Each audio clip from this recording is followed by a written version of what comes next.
আসসালামু আলাইকুম। আশা করি সবাই ভালো আছেন। আলহামদুলিল্লাহ আমরা আল্লাহর রহমতে অনেক ভালো আছি। আজকে একটা নিউ রেসিপি নিয়ে আপনাদের মাঝে হাজির হয়েছি। এই রেসিপিটা আমার না, রেসিপিটা তৈরি করেছে আমার পাশের ফ্ল্যাটের এক ভাবি। সেটাই আপনাদের মাঝে শেয়ার করব। এখানে একটা কাঁচা কাঁঠাল নিয়েছে। এটা ঝিনাইদহ শহরের মানুষ নাকি রান্না বান্না করে এটা খায়। আমরা কখনো খাই নাই, জাস্ট আমি এটা দেখে ভিডিও করলাম। এই তো দেখুন না, কাঁচা কাঁঠালটাকে ভালোভাবে কেটে এরকম করে পিস পিস করে নিয়েছে। এটা রান্না করবে মাংসের মতো করে।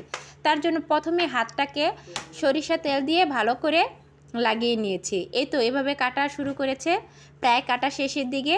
তারপর রান্না করতে চলে যাবে। রান্না করার জন্য প্রথমে তেল দিয়েছে কড়াইয়ের মধ্যে, আর মাংসের মধ্যে যা লাগে এলাচ তেলাচ হলুদ মরিচ ইত্যাদি, লবণ, আদা বাটা রসুন বাটা যা সব কিছু দিয়ে এটাকে ভালোভাবে কষানো হচ্ছে। তারপরে তো কষানোর পরে দিয়ে দিবে কাঁঠালগুলো। এই তো একটু লবণ দেওয়া হয়নি তখন, এই তো লবণটা দেওয়া হয়ে গিয়েছে। এখন কাঁঠালগুলো দেওয়া শেষ, একে একে সব কাঁঠালগুলো দিয়ে দিবে। আর এভাবে ভালোভাবে কষাতে হবে। কষানোর পরে ভালো করে আরও নাড়াচাড়া করতে হবে, কিন্তু নিচে যেন না লেগে যায় সেদিকে খেয়াল রাখতে হবে।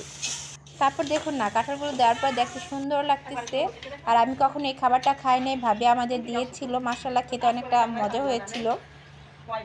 আমিও বাসায় আরেকদিন ট্রাই করব এবং আপনাদের মাঝে শেয়ার করব। তারপরে কষানোর পরে পানিটা দিয়ে দিল। এই তো এখন ঢাকনা দিয়ে ঢেকে রাখবে।